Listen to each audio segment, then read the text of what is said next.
জ্বালানি তেল চোরাচালান ও মজুদ ঠেকাতে কঠোর হওয়ার নির্দেশ প্রধানমন্ত্রীর। তেলের দাম বৃদ্ধি ঠেকাতে পদক্ষেপ নেওয়ার নির্দেশনা।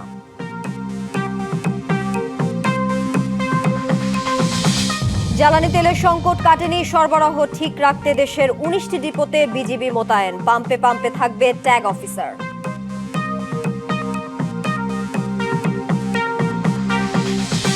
জাতীয় সংসদ অধিবেশনে অডিও বিভ্রাটকে স্যাবোটাজ হিসেবে দেখছে সংসদীয় কমিটি। ৩রা এপ্রিলের মধ্যে প্রতিবেদন দেবে তদন্ত কমিটি।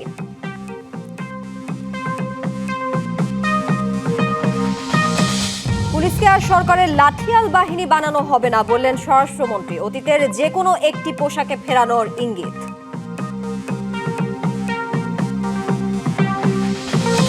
একাত্তরের সাথে ২৪কে মিলিয়ে ফেললে বড় বিপর্যয়ের কারণ হবে, মন্তব্য মুক্তিযুদ্ধ বিষয়ক মন্ত্রীর। মধ্যপ্রাচ্যে চলমান যুদ্ধ পরিস্থিতির কারণে দেশে জ্বালানি তেলের বাজারের অস্থিরতার মধ্যে তেলের দাম না বাড়ানো ও তেলের কালোবাজারি রোধে পদক্ষেপ নিতে নির্দেশনা দিয়েছেন সংসদ নেতা প্রধানমন্ত্রী তারেক রহমান। বিকেলে প্রধানমন্ত্রী ও সংসদ নেতা তারেক রহমানের সভাপতিত্বে জাতীয় সংসদ ভবনের সরকারি দলের সভাকক্ষে এই বৈঠক শেষে এসব কথা জানিয়েছেন চিফ হুইপ নুরুল ইসলাম। এছাড়া সরকারের চলমান কার্যক্রম, বর্তমান রাজনৈতিক পরিস্থিতি, আইন প্রণয়ন কার্যক্রম এবং ভবিষ্যৎ কর্মপরিকল্পনা নিয়ে বৈঠকে আলোচনা হয়েছে বলেও জানিয়েছেন চিফ হুইপ নুরুল ইসলাম। তেলের দাম কোথাও না বাড়ে এবং এই প্রয়োজনীয় পদক্ষেপ নিতে পারে সব জায়গায়, তার জন্য তিনি একটা নির্দেশ দিয়েছেন। 1 লক্ষ মেট্রিক টনের তেলের জাহাজ ইতিমধ্যে ঘাটে লেগেছে, আর আরো 2 লক্ষ মেট্রিক টনের জাহাজ ইতিমধ্যে লোড হয়েছে, তার অচিরেই বাংলাদেশে এসে পৌঁছবে। কাজে তেলের কোনো সাপ্লাইয়ের কোনো ঘাটতি নেই, কিন্তু ঘাটতি আর্টিফিশিয়ালি তৈরি হয়েছে কিছু মিডিয়ার কারণে এবং কিছু মানুষ অতিউৎসাহিত, কিছু চোরাচালানিদের কারণে। রাজধানীতে মিটছে না জ্বালানি তেলের সংকট। চাহিদার তুলনায় সরবরাহ কম থাকায় অধিকাংশ পাম্পেই মিলছে না অকটেন ও পেট্রোল। 8 থেকে 10 ঘন্টা অপেক্ষার পরও চাহিদা অনুযায়ী তেল পাচ্ছেন না অনেকে। অন্যদিকে পাম্প মালিকরা বলছেন চাহিদার তুলনায় অনেক কম সরবরাহ আসছে। রাজধানীর অধিকাংশ পাম্পই বন্ধ। তেল সরবরাহ স্বাভাবিক না থাকায় এমন পরিণতি। পাম্প কখন চালু করবে, কখন তেল নিব, তারপর আবার ইনকাম করব, এদিকেও একটা ভোগান্তির মধ্যে পড়া লাগতেছে। তেলের জন্য ঘন্টার পর ঘন্টা অপেক্ষা চালকদের, আর এতে অনেকটাই বিপর্যস্ত হয়ে পড়েছে তাদের স্বাভাবিক জীবন। 2 ঘন্টা 3 ঘন্টা দাঁড়িয়ে থাকা, তারপরে 200 টাকা 300 টাকা তেল দিচ্ছে। এখন তো তেল নাই, তুমি এখন অন্যদিকে দেখো, ডিউটি করতে অসুবিধা হচ্ছে, এমনও আছে চাকরিও চলে যেতে পারে। 2-3 ঘন্টা সিরিয়ালে থাকার পরে দিই, ওই মুখে গেছে দেখি যে তেল শেষ, পরে এদিকে বাধ্য হইয়া অন্য পাম্পে যাইতে, অন্য পাম্পে যাইও তখন তেলটা লওয়া সম্ভব হয় না। এদিকে পাম্প কর্তৃপক্ষ বলছে ডিপো থেকে পর্যাপ্ত সরবরাহ না পাওয়ায় এমন পরিস্থিতি তৈরি হয়েছে। তেলের জন্য আমাদের পাম্প বন্ধ হয়েছে সকালবেলা। আমাদের গতকালকে রাতে তেল ছিল, পর্যাপ্ত তেল ছিল, চাপ একটু বেশি, এই কারণে সকালবেলা আমাদের তেল শেষ হয়েছে। আমাদের পদ্মা ওয়েল হচ্ছে ডিলার, তারা আমাদেরকে প্রতিদিন 22,500 লিটার সরবরাহ করার ওদের আছে, তা আমরা সেটাই পাচ্ছি, তার থেকে বেশি আমরা এখন পর্যন্ত পাইনি। জ্বালানি তেলের এই সংকট শুধু চালকদের নয়, প্রভাব ফেলেছে পুরো নগর জীবনে। দ্রুত সরবরাহ স্বাভাবিক না হলে ভোগান্তি আরও বাড়বে বলে আশঙ্কা করা হচ্ছে। আঞ্জাম খালেক, ডিবিসি নিউজ, ঢাকা। জ্বালানি তেলের সরবরাহ নিশ্চিতের পাশাপাশি কালোবাজারি ঠেকাতে দেশের 19টি ডিপোতে বিজিবি মোতায়েন করা হয়েছে। শনিবার বিজিবির সদর দপ্তর থেকে পাঠানো বিজ্ঞপ্তিতে এই তথ্য জানানো হয়। এদিকে অনিয়ম ঠেকাতে প্রতিটি পাম্পে ট্যাগ অফিসার নিয়োগের সিদ্ধান্ত নিয়েছে জ্বালানি ও খনিজ সম্পদ বিভাগ। চলমান বৈশ্বিক প্রেক্ষাপটে জ্বালানি ব্যবস্থাপনা কার্যক্রম তদারকি ও সমন্বয়ের লক্ষ্যে জ্বালানি ও খনিজ সম্পদ বিভাগের সচিব মোহাম্মদ সাইফুল ইসলামের সভাপতিত্বে অনুষ্ঠিত এক সভায় এই সিদ্ধান্ত হয়। ঢাকা ও চট্টগ্রাম মেট্রোপলিটন এলাকায় বিপিসি ট্যাগ অফিসার নিয়োগের বাইরে জেলা ও বিভাগীয় শহরেও এই নির্দেশনা দেওয়া হয়েছে। রাজধানীতে জ্বালানি তেলের সংকটের বিষয়ে আরও জানাতে শাহবাগ এলাকা থেকে এবারে যুক্ত হচ্ছেন সহকর্মী পার্থ সাহা। পার্থ, এই মুহূর্তে পাম্পগুলোতে কি অবস্থা দেখছেন, আর ট্যাগ অফিসার নিয়োগের ব্যাপারে পাম্প মালিকরা কি বলছেন, বিস্তারিত জানাবেন। ট্যাগ অফিসার নিয়োগের বিষয়ে এখনও বিস্তারিত কোনো তথ্য বা পেট্রোল পাম্প মালিক কর্তৃপক্ষ কিন্তু আমাদেরকে দিতে পারেনি। তারা বলছেন যে বিষয়ে তারা আসলে আলোচনা শুনছে, তবে এখনও পেট্রোল পাম্পে এর যে কার্যকারী বা এর যে কার্যকারী দৃশ্য সেটি কিন্তু এখনও আমাদের চোখেও পড়েনি। আমরা বেশ কয়েকটি পেট্রোল পাম্প আসলে ঘুরে দেখেছি রাজধানীর, সবকটিতেই মালিক পক্ষ সঙ্গে কিন্তু আসলে কথা বলেছি। তারা বলছিলেন ট্যাগ অফিসার নিয়োগের একটি বিজ্ঞপ্তি সরকার পক্ষ থেকে জারি করা হয়েছে, তবে এখনও পেট্রোল পাম্পগুলোতে তার কার্যক্রম আসলে শুরু হয়নি। আর আমি বর্তমানে যে পেট্রোল পাম্পটিতে অবস্থান করছি, এখানে কিন্তু গ্রাহকের যে চাহিদা, সেই চাহিদা অনুযায়ী তাদের জ্বালানি তেল সরবরাহ করা হচ্ছে। অর্থাৎ অনেক জায়গায় কিন্তু রেশনিং পদ্ধতি থাকলেও এই পেট্রোল পাম্পটিতে কিন্তু ভোক্তার চাহিদা অনুযায়ী আসলে তাদের জ্বালানি তেল সরবরাহ করা হচ্ছে।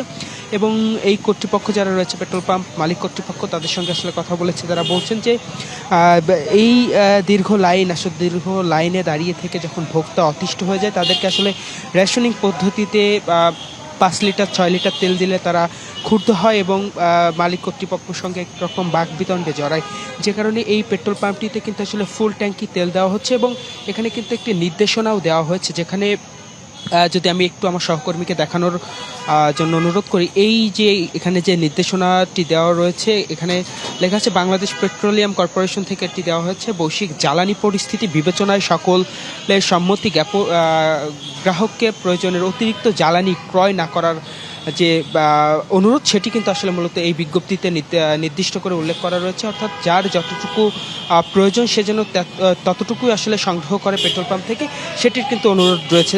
বিভিন্ন জায়গায় আমরা দেখেছি যে নানা রকম কথা কিন্তু যার যতটুকু চাহিদা তার বাহিরে গিয়েও কিন্তু আসলে তেল সংগ্রহ করা হচ্ছে। একটু আমি যদি দেখানোর চেষ্টা করি, দীর্ঘ লাইন কিন্তু আমরা দেখতে পাচ্ছি প্রতিটি পেট্রোল পাম্পে।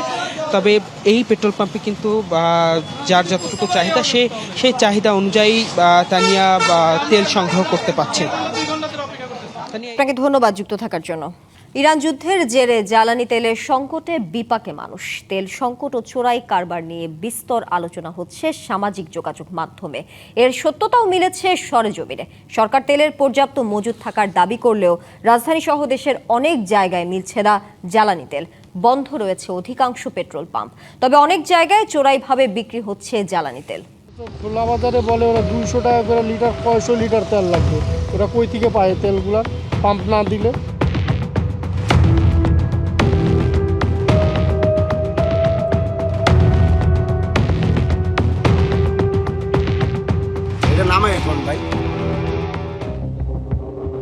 দেশ জুড়ে যখন জ্বালানি তেলের হাহাকার, তখন কোথাও কোথাও অবৈধভাবে ইচ্ছামতো বিক্রি হচ্ছে তেল। তথ্য বলছে বেশি টাকা দিলেই মিলছে সব ধরনের জ্বালানি তেল। ডিভিসির যাত্রা এবার সেই চোরাই তেলের সন্ধানে। বেশ কয়েক জায়গায় ঘোরার পর রাস্তার পাশের এক দোকানে দেখা গেল বোতলজাত তেল। ডিবিসির গোপন ক্যামেরা নিয়ে এবার সেই দোকানে ক্রেতা সেজেই বাইক ও প্রাইভেট কারের জ্বালানি তেল চাইলে বলা হয় এখানে পর্যাপ্ত তেল নেই, সামনে গিয়ে তার পরিচয় দিলেই হবে।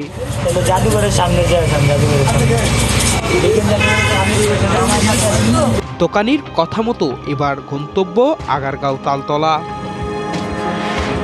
কিছু দূর যাওয়ার পরে চোখে পড়ল মূল সড়কের পাশেই টিনশেড একটি ঘর। ঠিক তার পাশেই সরকারি বেসরকারি বিভিন্ন প্রতিষ্ঠানের গাড়ি ঢুকছে বের হচ্ছে।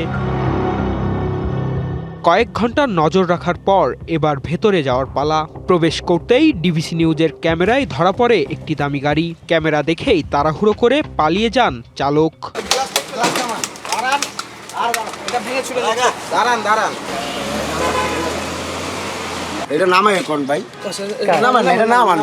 পর্দার আড়ালে কি হচ্ছে এবার তা জানতে চাওয়া হয় পর্দার আড়ালের মানুষগুলোর কাছেই। ওইটা দাদা আমার কাছে 2 লিটার 1 লিটার করে পেয়েছে, 200 টাকা পাইলো। ড্রাম এসে থাকতে বলে 8টা 10টা করে ড্রাম আইসে ওতে কিনবো নাহলে বেচবো, কারণ আপনাকে দেখে তো আরো ভয় পেয়ে আরো গেল। একজন জানান বাপদাদার আমল থেকেই চলে আসছে তাদের এই ব্যবসা, তবে বর্তমানে তেল সংকটের প্রভাব পড়েছে। চেষ্টা ভাই পেটের দায়ী করতেছি, আবার জন্ম সংকট এই ব্যবসা আগের ব্যবসা নাই। আগে আমরা যে ব্যবসা করছি এই দেশে ওই ব্যবসা নাই। আমার বাবা লাখ লাখ টাকা কামাই গেছে। অনেক সময় নিজেদের মোটরসাইকেল এবং গাড়ি ব্যবহার করে পেট্রোল পাম্প থেকে চাহিদার চেয়ে বেশি জ্বালানি সংগ্রহ করে তারা, পরে এখানে বিক্রি করে বেশি টাকায়। আগে তো একটা গাড়ি দিয়ে গেছে 20 লিটার 30 লিটার, এখন এই গাড়ি দেয়া যায় 2 লিটার। লিটার হিসেবে ওদের জন্য না, আমরা কি অন্য দেশের মানুষ। ক্রেতা জানান কোথাও না মিললেও টাকা বেশি দিলেই এখানে পাওয়া যায় সব ধরনের তেল। সবশেষ নানা প্রলোভনে প্রতিবেদককে ম্যানেজ করার চেষ্টাও করে এই চক্র।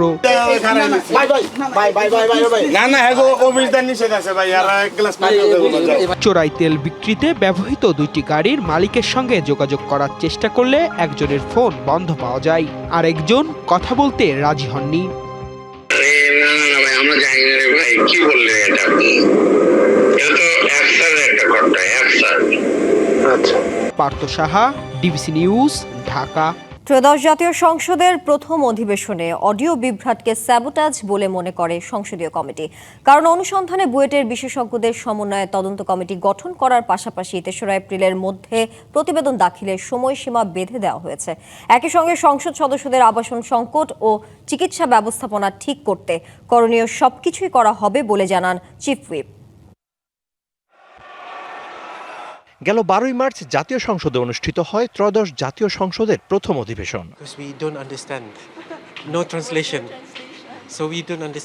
কিন্তু অডিও বিভ্রাটের কারণে বিদেশি আমন্ত্রিত অতিথি ও কূটনৈতিকরা অধিবেশনে সংসদ সদস্যদের দেয়া বক্তব্যের কোনো কিছুই বুঝতে পারেননি। পরিস্থিতি উত্তরণে কিছু সময় সংসদ অধিবেশন বন্ধও রাখা হয়।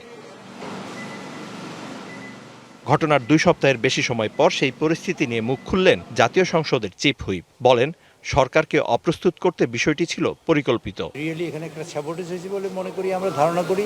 তার জন্য এক্সপার্ট লোককে আমরা ইনভাইট করেছি, সেটা হলো বুয়েট থেকে, যারা সাউন্ড বিশেষজ্ঞ এরকম লোকজন দাওয়াত করেছি, যাতে আমাদের সাউন্ড সিস্টেমটা রিয়েলি প্রপারলি কাজ করে তার ব্যবস্থার জন্য আমরা অন্যদের নেতৃত্ব করেছি।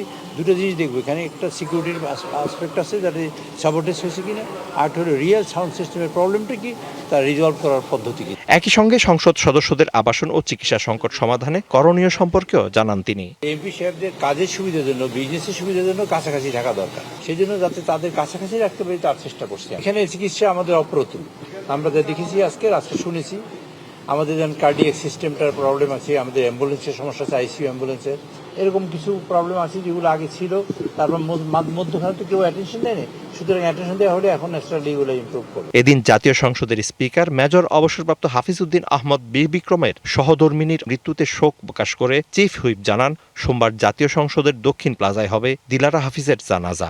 আমরা গভীর শোকের সাথে জানাচ্ছি তিনি ইন্তেকাল করেছেন। আগামী পরশুদিন 11টার সময় এখানে জানাজা হবে, আর আমরা তার রুহের মাগফিরাত কামনা করি, আল্লাহ তাআলা তাকে বেহেশত নসিব করেন। Mizan Ahmed, DBC news, Dhaka. পুলিশকে আর সরকারের লাঠিয়াল বাহিনী বানানো হবে না, জানালেন স্বরাষ্ট্রমন্ত্রী সালাউদ্দিন আহমদ। বলেন, বর্তমান পোশাকে পুলিশ বাহিনী সন্তুষ্ট না, তাই আগের ঐতিহ্যমণ্ডিত যে কোনো একটি পোশাক ফিরিয়ে আনা হবে। দুপুরে রাজশাহীর সারদায় পুলিশ একাডেমিতে 43তম বিসিএস পুলিশ ব্যাচের প্রশিক্ষণ সমাপনী কুচকাওয়াজে এসব কথা বলেন মন্ত্রী। তিনি জানান, সংস্কার কমিশনের একমাত্র উদ্দেশ্য পুলিশ বাহিনীকে রাজনৈতিক হস্তক্ষেপ থেকে সম্পূর্ণ মুক্ত রাখা। ফ্যাসিবাদী আমলে পুলিশ প্রাতিষ্ঠানিকভাবে ক্ষতিগ্রস্ত হয়েছে জানিয়ে দক্ষতা ও পেশাদারিত্বের সাথে পুলিশকে দায়িত্ব পালন করারও আহ্বান জানান স্বরাষ্ট্রমন্ত্রী। পুলিশ কোনো বিশেষ দলের বা গোষ্ঠীর লাঠিয়াল বাহিনী নয়, বরং পুলিশ হবে জনগণের অকৃত্রিম বন্ধু। দায়িত্বে আসার পর থেকেই একটি স্বাধীন ও শক্তিশালী পুলিশ সংস্কার কমিশন গঠনের বিষয়ে কাজ করছি। আমরা চাই এমন এক পুলিশ বাহিনী যারা ক্ষমতার অপব্যবহার করবে না, বরং অপরাধীর মনে ভয় আর নিরপরাধীর মনে প্রশান্তি যোগাবে। গণভোটের ফলাফল ও সংবিধান নিয়ে বিএনপির অবস্থানকে দ্বিচারিতা বলে অভিযোগ করেছেন জাতীয় নাগরিক পার্টির আহ্বায়ক ও বিরোধী দলীয় চিফ হুইপ নাহিদ ইসলাম। বিকেলে নারায়ণগঞ্জে সংগঠনটির জেলা ও মহানগর সাধারণ সভায় তিনি আরও বলেন, গণভোটে 70% মানুষ হ্যাঁ ভোট দিলেও এখন তারা সংবিধানের দোহাই দিয়ে এই রায় অস্বীকার করছে। সংবিধান তারা নিজেদের ইচ্ছা মতো কখনো মানছে, কখনো মানছে না। এই দ্বিচারিতা জনগণের সামনে উন্মোচিত হয়েছে বলেও মন্তব্য করেন নাহিদ ইসলাম। গণভোটের রায় দ্রুত বাস্তবায়নের আহ্বান জানান তিনি। বিএনপির দলীয় প্রধান গণভোটের পক্ষে প্রচারণার জন্য গণভোটের পক্ষে অবস্থান নিয়েছেন। এখন তারা সংবিধানের দোহাই দিচ্ছে, সংবিধানের দোহাই দিয়ে তারা গণভোটের আদেশকে অস্বীকার করছে। জিয়াউর রহমানকে সংবিধান অনুযায়ী কেউ স্বাধীনতা ঘোষক বলতে পারে না। ফলে সংবিধান তাদের ইচ্ছা মতো তারা কোথাও মানতেছেন, কোথাও মানতেছেন না। এই দ্বিচারিতা জনগণের সামনে অলরেডি উন্মোচিত হয়েছে। প্রধানমন্ত্রী হিসেবে দায়িত্ব গ্রহণের পর প্রথমবারের মতো দলের কেন্দ্রীয় কার্যালয়ে গেছেন বিএনপি চেয়ারম্যান তারেক রহমান। শুক্রবার স্বাধীনতা দিবসের আলোচনা সভায় নিজেই দলের কেন্দ্রীয় কার্যালয়ে আসার ঘোষণা দেন প্রধানমন্ত্রী। তার আগমন উপলক্ষে প্রধানমন্ত্রীর উপদেষ্টা ও দলের জ্যেষ্ঠ যুগ্ম মহাসচিব রুহুল কবির রিজভী এরই মধ্যে কার্যালয়ে প্রয়োজনীয় প্রস্তুতি সম্পন্ন করেছেন। এর আগে 17 বছর পর দেশে ফিরে গত বছরের 29শে ডিসেম্বর বিকেলে নয়াপল্টনে দলের কেন্দ্রীয় কার্যালয়ে যান ওই সময়ের বিএনপির ভারপ্রাপ্ত চেয়ারম্যানের পদে থাকা তারেক রহমান। বিএনপি প্রধানমন্ত্রী তারেক রহমান কেন্দ্রীয় কার্যালয়ে যাবেন এ নিয়ে নেতাকর্মীদের মধ্যে ব্যাপক আগ্রহ ও উৎসাহ বিরাজ করছে। এই বিষয়ে আরও জানাতে নয়াপল্টন থেকে এবার আমাদের সঙ্গে যুক্ত হচ্ছেন সহকর্মী শাহ ইমন। ইমন, প্রধানমন্ত্রী ও বিএনপি চেয়ারম্যান তারেক রহমানের নয়াপল্টনে কি কি কর্মসূচি আজকে রয়েছে জানাবেন। জানেন যে আজকে বিকেল 5:30টায় তারেক রহমানের এখানে দলীয় যে কার্যালয় রয়েছে নয়াপল্টন, সেখানে আসার কথা ছিল, কিন্তু সংসদীয় একটি বৈঠক থাকার কারণে ওনার আসতে মূলত দেরি হয়েছে। কিছুক্ষণের মধ্যেই উনি এই নয়াপল্টন অফিসে আমরা দেখতে পাচ্ছি যে প্রবেশ করছে তার গাড়িবহরটি। তার কিছুক্ষণ আগে মহাসচিব সহ দলীয় সংসদ সদস্যরা এবং কেন্দ্রীয় নেতা এবং উপদেষ্টা পরিষদের সদস্যরা ইতিমধ্যেই পার্টি অফিসের ভিতরে প্রবেশ করেছেন। আমরা দেখতে পাচ্ছি যে তারেক রহমানের যে গাড়িবহর রয়েছে সেটি মূলত খুব বেশি এগোতে পারছে না। কারণ হচ্ছে যে দুপুরের পর থেকেই কিন্তু এই পার্টি অফিসকে কেন্দ্র করে হাজার হাজার নেতাকর্মী তার এই দলীয় কার্যালয়ে আসার খবর পেয়ে কিন্তু এখানে অবস্থান করছেন, এবং আমরা দেখেছি যে এখন পার্টি অফিসের আশেপাশে তিল ধারণের মূলত জায়গা নেই। এই যে নাইটিঙ্গেল মোড় থেকে ফকিরাপুল পর্যন্ত এবং এখানে যে বিএনপির নয়াপল্টন অফিসের যে কার্যালয় রয়েছে, সামনের যে সড়কটি রয়েছে, এখানে হাজার হাজার নেতাকর্মী কিন্তু আসলে অবস্থান করছেন, এবং আইনশৃঙ্খলা বাহিনীর সদস্যরা এই নেতাকর্মীদের ভিড় সামাল দিতে এবং নিরাপত্তা বজায় রাখার খুব কঠিন হয়ে গিয়েছে তাদের জন্য। এবং আমরা দেখেছি যে দুপুর থেকে তারেক রহমান আসার জন্য এই পার্টি অফিসটি সম্পূর্ণ প্রত্যেকটি ফ্লোর কিন্তু এখন সাজসজ্জা থেকে শুরু করে এবং নতুন করে রং করা হয়েছে এবং সাজসজ্জা করা হয়েছে, এবং পুরোপুরিভাবে তার উনি এসে যে এখানে অফিস করবে হ্যাঁ সেখানে প্রস্তুত করা হয়েছে। আমরা জানি যে উনি স্থায়ী কমিটির সদস্য এবং উপদেষ্টা পরিষদের সদস্য সহ দলীয় নেতাকর্মীদের সাথে মত বিনিময়, শুভেচ্ছা বিনিময় এবং সৌজন্য সাক্ষাৎ করবেন, এবং পরবর্তীতে সাংগঠনিক কিছু কার্যক্রমের উনি নির্দেশনা দিবেন বলে আমরা যতটুকু জানতে পেরেছি। তো হাবিবা, এই ছিল আমার হাতে থাকা বিএনপি পার্টি অফিসের সামনের বর্তমান চিত্র। ইমন, আপনাকে ধন্যবাদ নয়াপল্টন থেকে সরাসরি যুক্ত থাকার জন্য। 71-এর সাথে 24কে মিলিয়ে ফেললে সেটা হবে বড় বিপর্যয়ের কারণ, এমন মন্তব্য মুক্তিযুদ্ধ বিষয়ক মন্ত্রীর। আর ঢাকা দক্ষিণ সিটির প্রশাসক বলেছেন, মেয়র নির্বাচিত হলে ঢাকা মহানগরের সকল অসচ্ছল মুক্তিযোদ্ধাকে সচ্ছল করার দায়িত্ব নেবে কর্পোরেশন। দুপুরে নগর ভবনে স্বাধীনতা দিবস উপলক্ষে বীর মুক্তিযোদ্ধাদের সংবর্ধনা অনুষ্ঠানে তারা এসব কথা বলেন। স্বাধীনতা দিবস উপলক্ষে দুপুরে নগর ভবনে বীর মুক্তিযোদ্ধাদের সংবর্ধনা অনুষ্ঠানের আয়োজন করে দক্ষিণ সিটি কর্পোরেশন। বক্তব্য রাখেন মুক্তিযুদ্ধ বিষয়ক মন্ত্রী, প্রশাসক এবং বীর মুক্তিযোদ্ধারা। শ্রদ্ধা জানানো এই জাতির খুব দরকার। সিটি প্রশাসক বলেন, ভুয়া মুক্তিযোদ্ধাদের চিহ্নিত করা গেলে প্রকৃতদের আরও ভালোভাবে পুনর্বাসন করা যাবে। মহানগরীর মেয়র যদি আপনারা আমাকে ভোটে নির্বাচিত করেন, সরকারের পক্ষ থেকে লাগবে না, ঢাকা মহানগরীর সেই সকল অসচ্ছল মুক্তিযোদ্ধাকে সচ্ছলতার দায়িত্ব ঢাকা সিটি কর্পোরেশন নেবে। প্রকৃত মুক্তিযোদ্ধাদের পাশাপাশি যারা মুক্তিযুদ্ধের বিরোধী ছিল তাদেরও সঠিক তালিকা প্রণয়ন করা বড় চ্যালেঞ্জ বলে মনে করেন মন্ত্রী। আমরা ফ্যাসিবাদের পতন ঘটিয়েছি, আমাদের বড় একটা অর্জন। তাই বলে এই অর্জনগুলোর সাথে আমরা যদি স্বাধীনতাকে সমান তালে করে ফেলি, সেটা আমাদের জন্য হবে অনেক বড় একটা বিপর্যয়। মুক্তিযোদ্ধাদের সঠিক তালিকা প্রণয়ন এবং ওই মুহূর্তে যারা মুক্তিযুদ্ধ বিরোধী ছিল, রাজাকার, আল বদর, আল শামস, তাদেরও সঠিক তালিকা প্রণয়ন আমার মন্ত্রণালয়ের একটি বড় চ্যালেঞ্জ। মুক্তিযোদ্ধাদের পুনর্বাসন, চিকিৎসা সহ অন্যান্য সুযোগ সুবিধা দিতে প্রধানমন্ত্রীর সাথে আলোচনা করে ব্যবস্থা নেওয়ার আশ্বাস দেন তিনি। বীর মুক্তিযোদ্ধারা মূল্যায়িত হবেন যথাযথভাবে, এটা বলতে পারি। Ariful Islam, DBC news, Dhaka. চুয়াডাঙ্গার আলমডাঙ্গায় কৌশলে ডেকে নিয়ে অস্ত্রের মুখে জিম্মি করে সংঘবদ্ধ ধর্ষণের ঘটনায় মূল পরিকল্পনাকারী সহ 6 জনকে গ্রেফতার করা হয়েছে। বিকালে এক প্রেস ব্রিফিংয়ে এই তথ্য জানান পুলিশ সুপার মোহাম্মদ রুহুল কবির খান। বলেন, সদর থানাধীন সাতগাড়ি এলাকার বাসিন্দা ওই ভুক্তভোগীর সঙ্গে কৌশলে সুসম্পর্ক গড়ে তোলেন একই এলাকার ফয়সালের স্ত্রী কবিতা। গত 25শে মার্চ ভিকটিমকে কৌশলে ইজি বাইকে করে চুয়াডাঙ্গা বড় বাজারে নিয়ে আসেন তিনি। সেখানে আগে থেকেই অবস্থান করছিল কবিতার খালাতো ভাই আব্দুস সালাম। ঘুরতে যাওয়ার কথা বলে নির্জন জায়গায় নিয়ে আব্দুস সালাম, শাহজাহান ও সামাদ আলীর সহযোগিতায় আদম আলী ও মিজান তাকে ধর্ষণ করে। এ সময় ঘটনাটি কাউকে না জানানোর জন্য ভুক্তভোগীকে বিভিন্নভাবে ভয় দেখায়। আজ আলমডাঙ্গা থানায় নারী ও শিশু নির্যাতন দমন আইনে একটি মামলা করেন ভুক্তভোগী নারী। এর পরপরই অভিযান চালিয়ে আসামিদের গ্রেফতার করা হয়। ঈদের ছুটি শেষ হলেও এখনো কাটেনি ঈদের রেশ। দ্বিতীয় সপ্তাহে এসেও ঈদের ছবিতে মুখর সিনেমা হলগুলো। এ নিয়ে আরো জানাতে সরাসরি যুক্ত হচ্ছেন সহকর্মী মাকসুদুল হক ইমো। এবার ঈদে মাল্টিপ্লেক্সগুলোতে দর্শক উপস্থিতি ছিল চোখে পড়ার মতো। আপনি সিঙ্গেল স্ক্রিন সিনেমা হলে কি চিত্র দেখছেন, বিস্তারিত জানাবেন।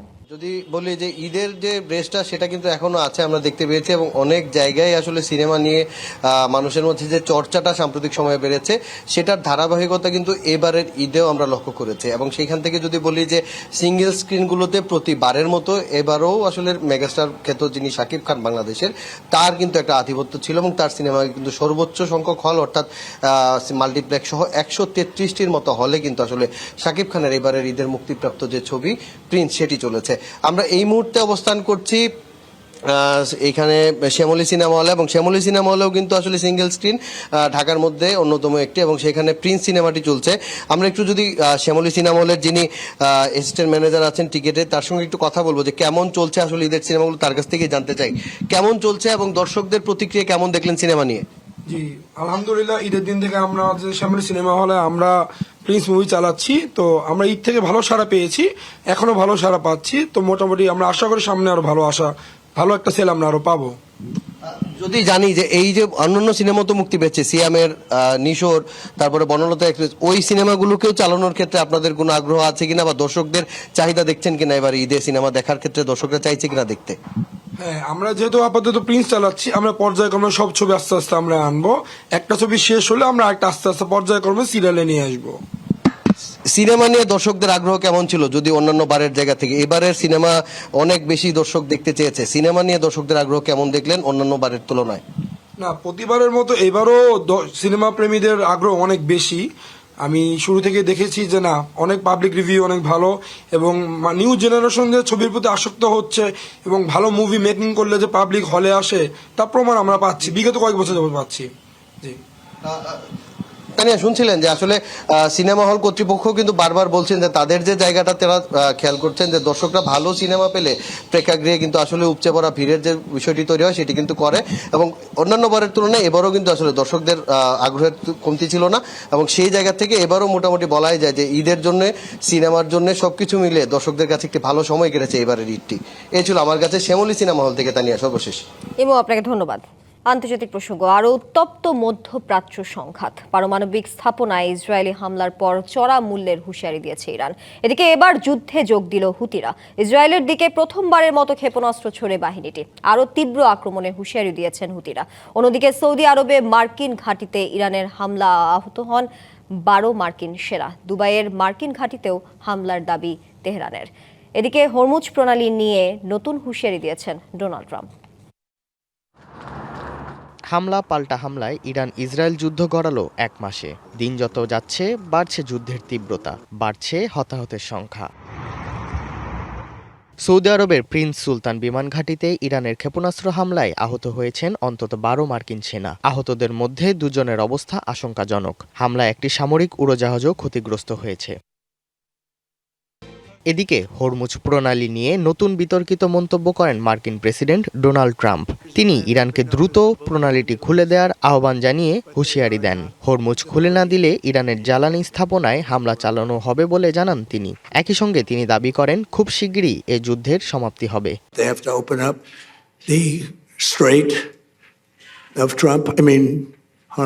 ওদের ট্রাম্প প্রণালী খুলে দিতে হবে, মানে হরমুজ। যদি তারা এটা না করে তাহলে আমরা কঠোর ব্যবস্থা নেব। অন্যদিকে ইরানের রাজধানী তেহরানে একাধিক ক্ষেপণাস্ত্র হামলা চালায় তেল আবিব। ইরানের সরকারি লক্ষ্যবস্তুতে হামলা চালানো হয়েছে বলে দাবি করেছে ইসরায়েল। একই সাথে ইস্পাহানের শিল্প কারখানা ও বিভিন্ন কৌশলগত স্থাপনাতেও আঘাত হানে তেল আবিব। এদিকে ইরানের বুশেহর পারমাণবিক বিদ্যুৎ কেন্দ্রের কাছে হামলা হলেও কোনো তেজস্ক্রিয় পদার্থ ছড়ায়নি বলে জানিয়েছে দেশটির পরমাণু সংস্থা। তবে এসব হামলাকে আন্তর্জাতিক আইন লঙ্ঘন উল্লেখ করে ও ইসরায়েলকে চড়া মূল্য দেওয়ার হুঁশিয়ারি দিয়েছেন পররাষ্ট্রমন্ত্রী আব্বাস আরাকচি। অন্যদিকে মার্কিন পররাষ্ট্রমন্ত্রী মার্কো রুবিও বলেন, স্থলবাহিনী ছাড়াই কয়েক সপ্তাহের মধ্যেই যুক্তরাষ্ট্র তাদের সামরিক লক্ষ্য অর্জন করতে পারবে। একই সময়ে ইরানের সঙ্গে আলোচনার সম্ভাবনার কথাও জানিয়েছেন মার্কিন কর্মকর্তারা। শনিবার তেহরানে অবস্থিত Iran university of science and টেকনোলজিতে হামলা চালিয়েছে ইসরায়েল। এদিকে বৈরুতের আকাশে একটি ইসরায়েলি যুদ্ধবিমান লক্ষ্য করে সারফেস টু এয়ার ক্ষেপণাস্ত্র ছুড়েছে হিজবুল্লাহ। বিশ্লেষকদের মতে একাধিক ফ্রন্টে চলমান এই সংঘাত দ্রুত নিয়ন্ত্রণে না এলে পুরো মধ্যপ্রাচ্য আরও বড় সংকটে পড়তে পারে। ইর্তেজা চৌধুরী, ডিবিসি নিউজ ডেস্ক। নেপালের সাবেক প্রধানমন্ত্রী কেপি শর্মা ওলিকে গ্রেফতার করেছে পুলিশ। গত বছরে জেনজি বিক্ষোভ দমনে প্রাণহানির ঘটনায় অবহেলার অভিযোগে আটক করা হয় তাকে। নতুন প্রধানমন্ত্রী বরেন্দ্র শাহ শপথ নেয়ার একদিন পরই তাকে গ্রেফতার করা হলো। নেপাল পুলিশের তথ্য অনুযায়ী শনিবার সকালে সাবেক প্রধানমন্ত্রী ওলিকে তার বাসভবন থেকে গ্রেফতার করা হয়। একই সঙ্গে সাবেক স্বরাষ্ট্রমন্ত্রী রমেশ লেখাকেও গ্রেফতার করা হয়। নতুন সরকার বলছে এটি প্রতিশোধ নয়, বরং আইনের শাসন প্রতিষ্ঠার অংশ। গত বছর সেপ্টেম্বরে দুর্নীতি বিরোধী জেনজিদের আন্দোলনের জেরে 19 তরুণ সহ 70 জনেরও বেশি মানুষ নিহত হন। এই বিক্ষোভ শুরু হয় সোশ্যাল মিডিয়ায় স্বল্প সময়ের এক নিষেধাজ্ঞাকে কেন্দ্র করে, কিন্তু এর পেছনে দীর্ঘদিনের অর্থনৈতিক অসন্তোষ কাজ করছিল। এই আন্দোলনের জেরে পতন ঘটে কেপি শর্মা ওলির সরকারের। বাংলাদেশে আইপিএল সম্প্রচারে কোনো বাধা নেই। ভারতের কোনো চ্যানেল আইপিএল সম্প্রচার করলে তাদের বাধা দেবে না সরকার। দেশের কোনো চ্যানেল ব্রডকাস্টের আবেদন করলেও তা ইতিবাচকভাবে দেখবে সরকার। খেলা নিয়ে কোনো রাজনীতি নয়, বাণিজ্যিক লাভই হবে মূল লক্ষ্য।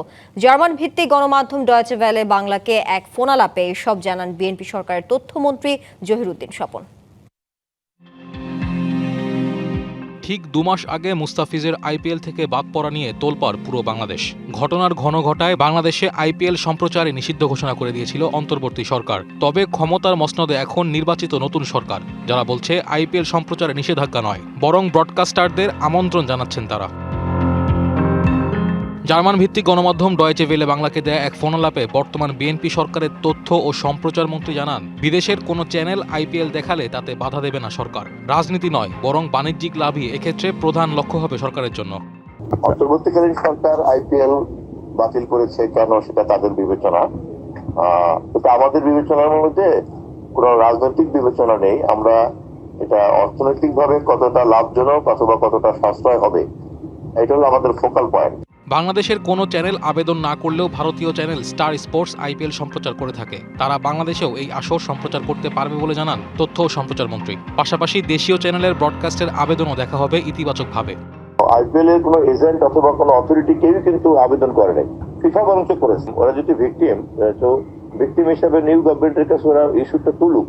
বাংলাদেশের কেবল অপারেটরস অ্যাসোসিয়েশনের সেক্রেটারি রেজাউল করিম লাবু বলেন, আইপিএল সম্প্রচার স্টার স্পোর্টসকে বাধা দেওয়া হবে না, কারণ এই বিষয়ে সরকারি কোনো নির্দেশনা নেই। তিনি বলেন, অন্তর্বর্তী সরকারের আগের নির্দেশনার কোনো মূল্য নেই এখন। এই সরকার যদি সম্প্রচার বন্ধ করতে বলে তবেই তারা আইপিএল সম্প্রচার বন্ধ করবে। আগের সরকারের নির্দেশনাবলী আর কার্যকর নেই বলে জানান কোয়াবের secretary. Naim Hamid, DBC news. সংবাদে এই ছিল এখনকার মতো। ডিবিসি নিউজের সংবাদগুলো পড়তে ভিজিট করুন dbcnews.tv আর ভিজিট করুন ডিবিসি নিউজের ফেসবুক পেজ এবং ইউটিউব চ্যানেল। ডিবিসির সঙ্গে থাকুন।